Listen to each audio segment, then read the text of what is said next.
Did you towards the Silver method because you already had such a deep understanding of how the mind works? It was destined. When my friend, we went over to Fort Worth to hear him. It was a free lecture. And the minute I got in there, he was da-da-da-da-da-da. And he had all his charts and things. ¿Qué la llevó hacia el método Silva?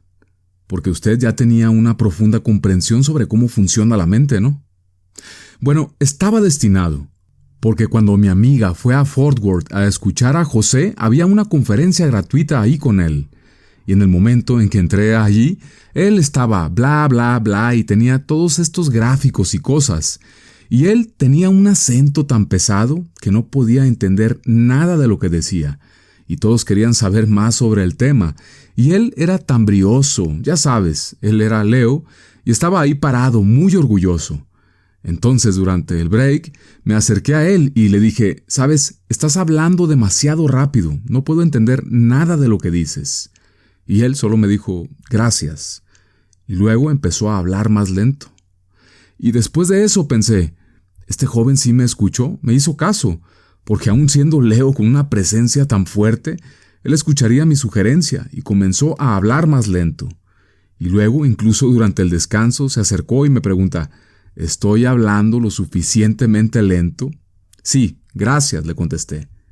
Bueno, la verdad es que me impresionó, así que lo invité a casa a cenar. Y después me contó que tenía que abrir el área de Dallas para dar sus conferencias y que necesitaba que alguien le ayudara. Y una amiga me ofreció de voluntaria. Ella dijo, ella siempre está en casa, ella no trabaja, ella te puede ayudar. Ok, está bien, te ayudaré, yo te ayudaré, les dije. Entonces vamos a abrir estas áreas. Y esto era tan extraño para mí, era muy extraño para mí.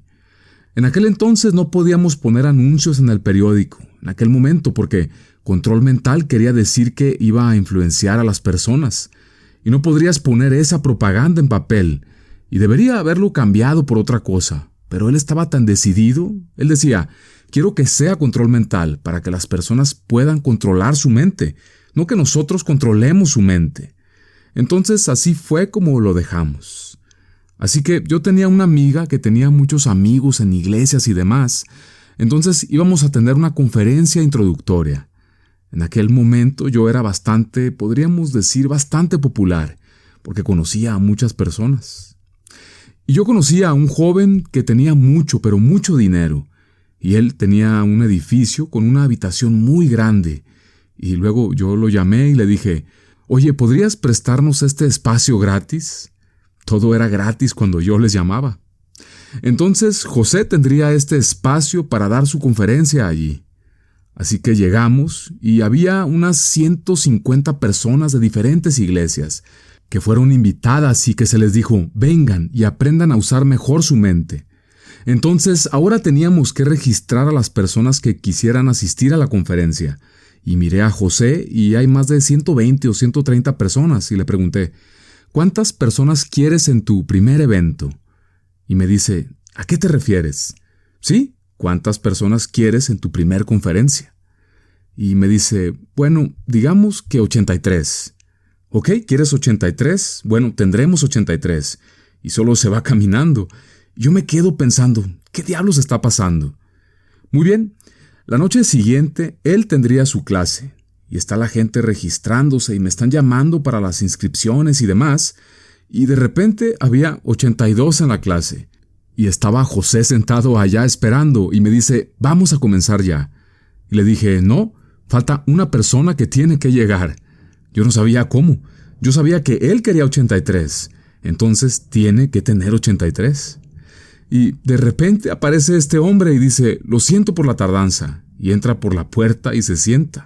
Entonces ya había 83, y José solo se me quedó viendo.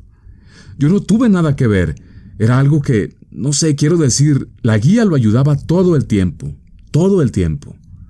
Y luego, en otra ocasión, me dice, tenemos que abrir el área de Chicago. Y le dije, yo no voy a abrir el área de Chicago, no quiero volar, no me gusta volar. En aquel momento yo tenía miedo a volar. Eso fue antes de saber más sobre el control mental, ya sabes. Y le dije, encuentra a alguien más que lo haga. Y José siempre me decía, luego lo platicamos después. Eso para mí quería decir, ya sé lo que voy a hacer contigo, voy a influenciarte, ya sabes. Esa es una buena frase para usar, lo platicamos después. Así que esta era la forma en que trabajábamos. Entonces ese día le digo, ¿cómo consigues a alguien que te ayude allá en Chicago? Y él dice, solo siéntate en tu silla. Y dije, bueno. Y pensé, alguien en algún lugar tiene que ayudar, vamos, alguien en algún lugar tiene que ayudarme. Vamos, ayúdame. Y pasa un buen rato y suena el teléfono. Y contesto, sí, señora Helena, sí. Bueno, soy Alice, tal, y vivo en Chicago, y acabo de leer un artículo sobre usted en una de las revistas. ¿Qué se necesita para poder traer a José a Chicago? Y le digo, bueno, resulta que trabajo con él en relaciones públicas y se supone que tenemos que abrir esa área y conseguir un lugar para la conferencia que sea adecuado y poner anuncios en el periódico, etcétera, etcétera. Y me dice, no se preocupe, no tiene que hacer nada de eso, yo puedo hacerlo por usted. Represento a una empresa de fabricación de calzado y le conseguiré el auditorio sin costo. ¿Y qué más quiere? ¿Qué más necesita? Digo, todo por teléfono. En 5 minutos todo estuvo hecho. Yo no lo hice, la guía lo estaba haciendo, la guía me estaba ayudando. Ella leyó mi artículo que escribí para algunas revistas. Ella leyó este artículo y todo de lo que yo hablé en ese artículo fue de lo que aprendí con José. En el artículo yo dije, esto es fabuloso, esto es un gran programa. Y yo había tenido un accidente automovilístico y ahí lo contaba todo, que había sido simplemente increíble lo que pasó. Y ella estaba impresionada y lo quería allá, y entonces hizo todo lo que se ocupaba para que José estuviera en Chicago.